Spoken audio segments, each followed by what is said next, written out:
Be ready, 10 seconds to go.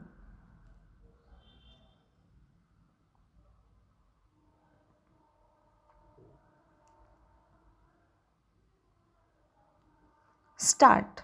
Mr. Vice Chairman, sir, the constitutional pundits rightly pointed out that free and fair election is the essence of democracy.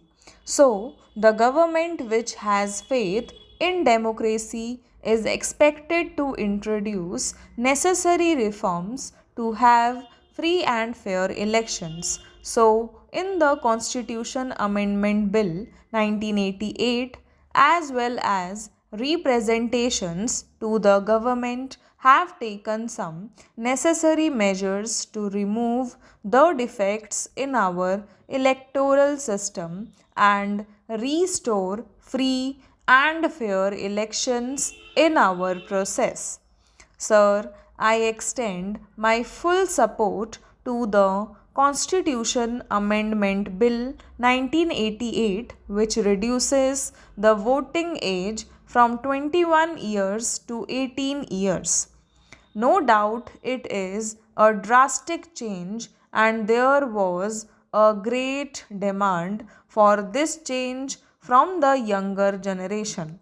But I am to remind this House that there are some state governments which have already introduced this change. Our government reduced the voting age from 21 years to 18 years. So, in consonance with that line, the central government has also come forward to reduce the age by amending the constitution.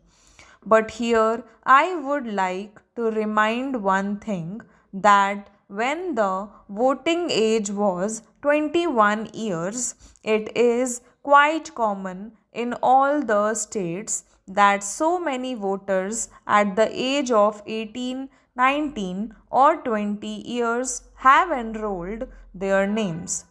When you reduce the age from 21 years to 18 years, it is quite natural that the people who are at the age of 15 or 16 years may also come forward to enroll their names in the electoral rolls.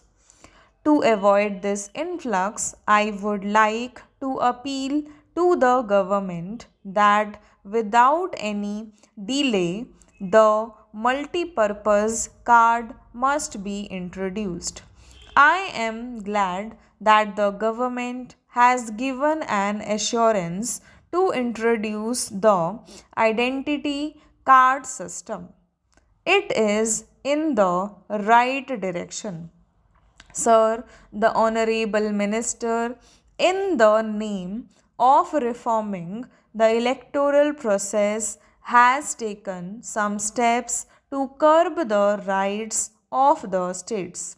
For example, under Section 13, he has introduced a new section by which all the officers and members of the staff who are actually under the control of the state government are brought under the control of the election commission during the election period, and not only for control but also for discipline purpose and other purposes they are under their control.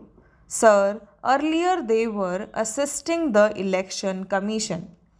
There was no difficulty to the election commission. But now the central government want control on the officials and want to conduct the election with its own power.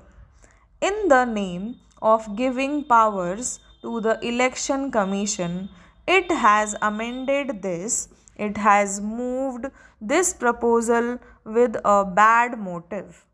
The Election Commission, we know in theory, is an independent body.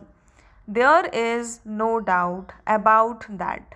But in practice, it is under the control and direction of the central government.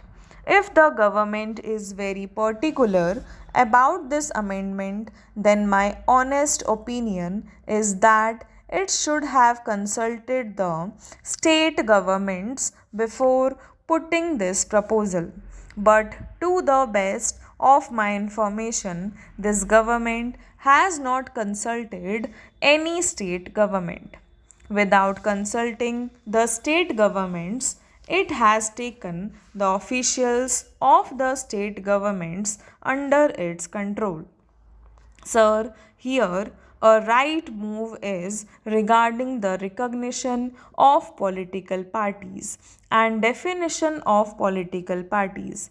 I am not against this clause, but the dangerous thing is this, which is a political party. The decision of the Election Commission is final on this question. That is a dangerous thing. There must be room for decision by court. If the decision of the Election Commission is final, then there will be no democracy because, as I stated earlier, we know by experience that the Election Commission is under the control and influence of the party in power at the center. This bill has included some more offences to disqualify a candidate from contesting elections. In principle, I am not against this, but is it necessary? Why should we enlarge the number of grounds? There is no need at all. If anybody is convicted by the court, it is the people who reject him in the poll. Why do you unnecessarily increase the grounds for disqualification? It will give room for the talk that the government is always for restricted democracy and not for liberal democracy. We cannot give room for such suspicion or apprehension by the people. I am not against this in principle. Of course, in case of certain valid grounds, it may be necessary. But at the same time, if you enlarge the grounds in this way, the party in power, either at the center or in the states, will misuse the power to disqualify any contesting candidate. For example, one or two persons in a local area may be influential, but with the help of the local police, they may get punished, thereby preventing them from contesting the election. That is why the clause which include more grounds for disqualification must be deleted from this amendment. Stop